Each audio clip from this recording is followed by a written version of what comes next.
संसार में आने वाला मनुष्य अपने जन्म से पहले ही अपनी मृत्यु का दिन यमलोक में निश्चित करके आता है।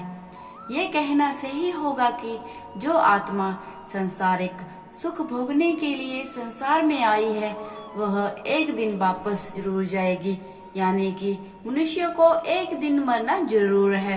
लेकिन इंसान और ईश्वर के बीच में एक बड़ा अंतर है, इसीलिए हम भगवान के लिए मरना शब्द कभी प्रयोग नहीं करते, बल्कि इसके स्थान पर उनका इस दुनिया से चले जाना या लोप हो जाना इस तरह के शब्दों का प्रयोग करते हैं। मनुष्य रूप में जन्म लेने वाले भगवान के अवतारों का भी इस धरती पर एक निश्चित समय निर्धारित था। वो समय समाप्त होने के बाद उन्हें भी अपने प्राण त्याग कर अपने लोक वापस लौटना पड़ता है। उसी प्रकार भगवान श्री राम भी इस लोक को छोड़कर वापस विष्णु लोक गए। श्री राम के मृत्यु वरण में सबसे बड़ी बाधा उनके प्रिय भक्त हनुमान थे, क्योंकि हनुमान के होते हुए यम की इतनी हिम्मत नहीं थी कि वो राम के समीप भी जा सके। प्राण लेना तो बहुत दूर की बात है। इस बात का हल स्वयं श्री राम ने निकाला था। अंततः वो समय आ ही गया जब श्री राम जी को देवलोक वापस जाना था। संसार के सारे दुख सुख भोग कर वह जानते थे कि जो जन्म लेता है उसे मोक्ष पाना ही है। उन्होंने कहा कि यम को मेरे पास आने दो, मेरे लिए बैकुंठ मेरे स्वर्गिक धाम जाने का समय आ गया है। मृत्यु के देवता यम अयोध्या में प्रवेश करने से डरते थे, क्योंकि उनको राम के परम भक्त और उनके महल के मुख्य प्रहरी हनुमान जी से डर लगता था। अयोध्या में यम के प्रवेश करते समय हनुमान जी का वहां से जाना जरूरी था।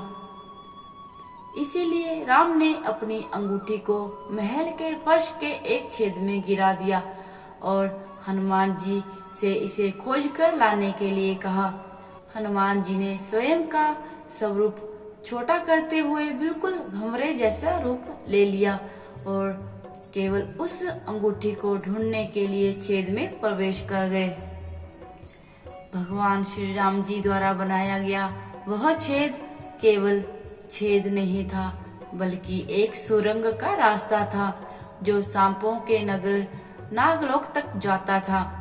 हनुमान जी नागों के राजा वासुकी से मिले और अपने आने का कारण बताया। वासुकी हनुमान को नागलोक के मध्य में ले गए, जहां अंगूठियों का पहाड़ जैसा ढेर लगा हुआ था।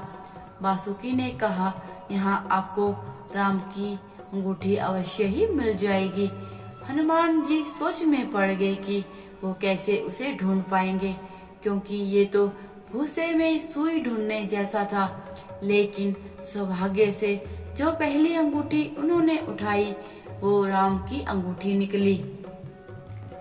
वास्तव में वो सारी अंगूठियां जो उस ढेर में थी सब एक ही जैसी थी। इसका क्या मतलब है? हनुमान जी सोच में पड़ गए। वासुकी मुस्कुराए और बोले, जिस संसार में हम रहते हैं वो सृष्टि व विनाश के चक्कर से होकर निकलती है। इस संसार के प्रत्येक सृष्टि चक्कर को एक कल्प कहा जाता है। हर कल्प के 4 युग या 4 भाग होते हैं। दूसरे भाग या त्रेता युग में राम अयोध्या में जन्म लेते हैं। वासुकी की बताई बात के अनुसार उन्हें ये समझ आया कि उनका नागलोक में आना केवल श्री राम द्वारा उन्हें उनके कर्तव्य से भटकाना था, ताकि कालदेव अयोध्या में प्रवेश कर सके और श्री राम को उनके जीवन काल के समाप्त होने की सूचना दे सके। अब जब वे अयोध्या वापस लौटेंगे तो श्री राम नहीं होंगे, और श्री राम नहीं तो दुनिया भी कुछ नहीं है। तो दोस्तों, आज की इस वीडियो के जरिए आप जान गए होंगे कि भगवान राम ने विष्णु लोक जाने के लिए कैसे हनुमान जी को पाताल लोक में अपनी अंगूठी ढूंढने के लिए भेज दिया। अगर भगवान राम ऐसा नहीं करते तो यमराज अयोध्या में प्रवेश नहीं कर पाते। तो दोस्तों आज की इस वीडियो में इतना ही। वीडियो पसंद आए तो इसे लाइक जरूर कीजिएगा और साथ में ही मेरे चैनल को सब्सक्राइब जरूर करें। हरे कृष्णा, धन्यवाद।